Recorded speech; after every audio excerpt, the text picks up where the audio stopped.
Antiguas sociedades del Mediterráneo occidental hace aproximadamente 3000 años. Las aguas del mar Mediterráneo y territorios costeros fueron el espacio geográfico en que se desarrollaron importantes civilizaciones, y en este caso hablaremos de la formación del pueblo griego. Los arqueólogos han encontrado evidencias de que ciertas zonas del actual territorio de Grecia estuvieron habitadas desde hace aproximadamente 40.000 años, hacia el año 6200 a.C. En algunos poblados neolíticos primitivos, sus habitantes ya cultivaban plantas, criaban animales y fabricaban objetos de cerámica. La isla de Creta permaneció bastante aislada de esos movimientos de pueblos. La sociedad cretense. La sociedad cretense era compleja con una importante división social del trabajo. En el palacio se concentraba una clase dirigente bajo el poder de un rey. Los escribas del palacio registran detalladamente las actividades económicas de los trabajadores. Los pastores cuidaban enormes rebaños de ovejas. Los cardadores preparaban la lana, las hilanderas la hilaban y otras personas tejían prendas en telares. Finalmente, los bataneros teñían y acondicionaban esas prendas. También habían trabajadores muy especializados que intervienen en la construcción de los barcos, leñadores, carpinteros, calafateadores y otros especialistas. En Grecia continental, las cosas sucedieron de otra manera. Hacia el año de 1600 a.C., el asentamiento de Micinas, en el norte de Peloponeso, llegó a ser un importante centro de poder militar en la región. Luego surgieron otros centros similares en la zona central y sur de Grecia, que ejercieron su influencia sobre las islas del Egeo y las costas del Asia Menor hacia el este, y sobre Cilicia, el sur de Italia, hacia el oeste. Todos esos centros, como los reinos de Tebas, Tirinto, Argos, Atenas y Micenas, eran unidades políticas independientes. Con respecto a la sociedad micénica, los palacios eran el centro de la actividad social, cuidadosamente controlada y registrada por los escribas. Las aldeas campesinas estaban distribuidas por los alrededores. El fin de los reinos micénicos significó el comienzo de lo que los historiadores llaman la época oscura. La denominación de oscura se refiere a la ausencia de fuentes escritas entre los años de 1200 y 800 a.C. y por consiguiente la dificultad para reconstruirla. La pérdida de la escritura, así como otras transformaciones ocurridas en ese periodo, indican un empobrecimiento de la sociedad. Durante esos años disminuyó drásticamente la cantidad de habitantes, antiguos centros poblados quedaron abandonados y los lugares que permanecieron habitados cambiaron profundamente sus condiciones. Con respecto a los poemas homéricos, la primera información escrita que poseemos proviene de dos poemas épicos, la Ilíada y la Odisea, atribuidos al poeta Homero. Nacimiento de la polis e invención de la política. En el siglo 8 a.C. comenzó una nueva etapa en la historia de Grecia, conocida como la Grecia arcaica. La consecuencia externa de la crisis fue la búsqueda de nuevas tierras. Los griegos colonizaron entonces territorios en el sur de Italia, en la isla de Cilicia, en el norte de África y en buena parte de costas del Mar Negro. Allí fundaron comunidades independientes formadas por individuos provenientes de una o varias ciudades madre.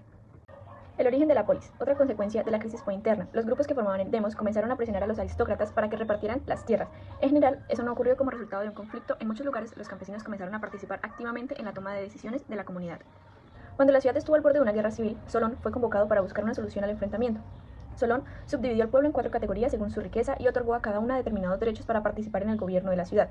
El reconocimiento de derechos de acuerdo con las riquezas significó un avance hacia la igualdad, porque esos derechos no dependían de la familia en la que una persona había nacido. Así, los sectores sociales que no estaban ligados con las familias aristocráticas por primera vez pudieron participar del gobierno de la polis. Durante el siglo V a.C. se extendió la llamada época clásica de la civilización griega. En medio de las batallas con los persas, Atenas demostró que podía ser una potencia militar del mismo nivel de Esparta. Así que para demostrarlo construyeron muros para rodear la ciudad. Además, aprovecharon el descontento de varias ciudades con el duro control que los espartanos tenían al mando de las coaliciones. Atenas realizó alianzas con estas ciudades y quedó al mando de la coalición contra los persas. Esta se llamó la Liga de Delos. El nombre viene porque los tesoros que se obtenían en batalla eran llevados al templo de Delos. La liga se mantuvo después de vencer, ya que temían nuevos ataques. Tanto Atenas como Esparta eran potencias militares, así que las dos querían tener dominio sobre otras ciudades. Sin embargo, tenían sistemas políticos que eran muy diferentes. Esparta era oligárquica, mientras que Atenas tenía una democracia griega que era clásica. Todo esto llevó a la Guerra del Peloponeso, una guerra que se dio entre la Liga de Delos y la Liga del Peloponeso. Inició en el año 431 a.C. y se alargó hasta el 434 a.C. La guerra se llevó a cabo en el mar, en tierra firme, en regiones lejanas, regiones periféricas. Sin embargo, Pericles deseaba que la guerra se desarrollara en el mar, porque la Liga del Peloponeso sería mucho más fuerte en infantería. Por parte de Atenas se creía que si perdían el poder de los cultivos, podrían aún sostenerse por parte del comercio marítimo de cereales. Algunos de los conflictos sociales y políticos de Grecia se dieron cuando el sistema político de las polis presentó una crisis y para el siglo IV a.C. la guerra era el denominador común en toda Grecia. Los ciudadanos habían formado un ejército, el cual no podía garantizar la presencia de los soldados en el frente de batalla cuando la campaña era demasiado larga, porque si lo hacían, iban a descuidar la tarea como campesinos. Por todo esto, las polis comenzaron a tener ejércitos conformados por mercenarios profesionales. En el norte de Grecia continental, en la zona de los Balcanes, se encontraba ubicado el reino de Macedonia.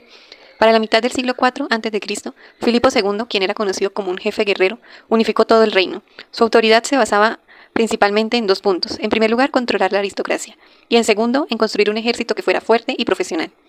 Al tomar el trono, Alejandro Magno primero tuvo que enfrentar levantamientos por parte de las ciudades griegas y de todos los pueblos que estaban bajo el dominio de Macedonia. Sin embargo, cuando logró controlarlo, se enfocó en terminar el sueño de su padre, es decir, invadir todo el imperio persa. En el año 334 a.C., el ejército griego cruzó el Estoponto y venció a los persas del Asia Menor. Después se realizó otra batalla, en la cual los griegos nuevamente vencieron a los persas, los cuales lucharon bajo el mando del rey Darío en persona, el cual terminó huyendo de la batalla hacia la capital del reino. La costa de Francia y Egipto también fueron conquistadas por Alejandro. Allí en Egipto, junto al delta del Nilo, fue donde fundó una de las primeras ciudades que llevaría su nombre. Fundó Alejandría.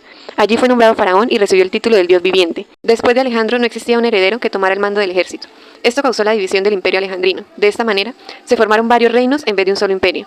Aquellas regiones que tradicionalmente eran estados independientes, ahora estaban bajo el mando de los generales griegos llamados diádocos. Aquellos habían luchado al lado de Alejandro y ahora se enfrentaban unos con otros por el dominio.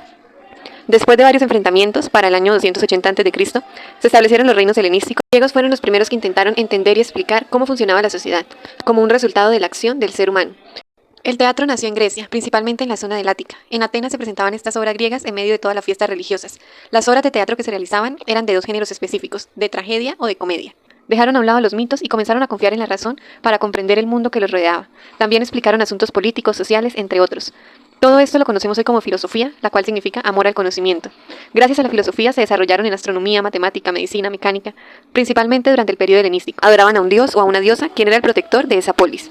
Aunque se puede resaltar que al ser una religión politeísta, es decir, adoraban a varios dioses, su adoración no se limitaba al dios de la polis. Para finales del siglo VII a.C., gracias al crecimiento de la población, los asentamientos de las colonias también se expandieron. Roma tenía un lugar que le ofrecía muchas ventajas, por ejemplo, control de rutas comerciales. Por esto se desarrolló como una sociedad cosmopolita y abierta. Los ciudadanos tenían diversos orígenes y tradiciones. Esto permitió formar la fisionomía romana. La escritura también estuvo presente entre los romanos. Iniciaron con un calendario cívico y religioso. Para los historiadores de hoy, la monarquía romana es aún un interrogante. No hay seguridad sobre el inicio ni el final del periodo de la monarquía. Los romanos escribieron su historia en el siglo I y II a.C. Aunque tiempo atrás la monarquía ya se había desarrollado. Los romanos afirman que el primer rey fue Rómulo y de allí continuaron otros 6. La paz romana y el imperio. Los primeros 2 siglos del imperio son considerados como el periodo de oro de la sociedad romana. Durante ese periodo, los intercambios comerciales se desarrollaron debido a que las conexiones marítimas se veían facilitadas por el control romano del mar Mediterráneo. La República Romana fue una forma de gobierno en la que el poder estaba distribuido entre los aristócratas y el pueblo, aunque fue un sistema de gobierno despótico. Los aristócratas crearon una magistradura doble para dividir el poder y asegurar que ninguno de ellos pudiera actuar sin el consentimiento del otro. Y los cónsules no solo eran los generales del ejército, sino que también podían convocar a las asambleas populares para votar las leyes. Pero la plebe, la gente que no era de origen patricio, se rebeló contra los gobernantes porque los magistrados eran muy autoritarios. Por eso eligieron a varios tribunos para que protegieran sus derechos y los colocaran al frente de la asamblea plebeya. Pero la República no solo se caracterizó por la distribución de poderes, sino también por la expansión militar de Roma en el siglo V a.C. Los romanos conquistaron y se vencieron a los pueblos latinos que habitaban en la llanura del Lacio y obligaron a contribuir con hombres para sus ejércitos. A comienzos del siglo IV a.C., los romanos se expandieron hacia el norte, sometiendo algunas ciudades etruscas.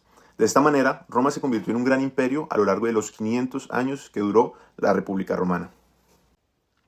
La antigua sociedad romana estaba basada en una economía campesina de autoconsumo, pero para muchos romanos pobres, la carencia de tierras y las deudas eran un problema grave que impulsaba reivindicaciones populares. Después de la guerra, Roma controlaba una gran cantidad de tierras que habían pasado a formar parte del tesoro romano como tierras públicas, pero a medida que la población crecía, estas tierras no eran suficientes para todos. En el año 133 a.C., Tiberio y Cayo, 2 hermanos de origen noble, impulsaron una reforma agraria. La ley obligaba a distribuir entre los pobres las tierras ocupadas por los grupos senatoriales, pero los terratenientes se opusieron violentamente a esta ley y terminaron asesinándolos.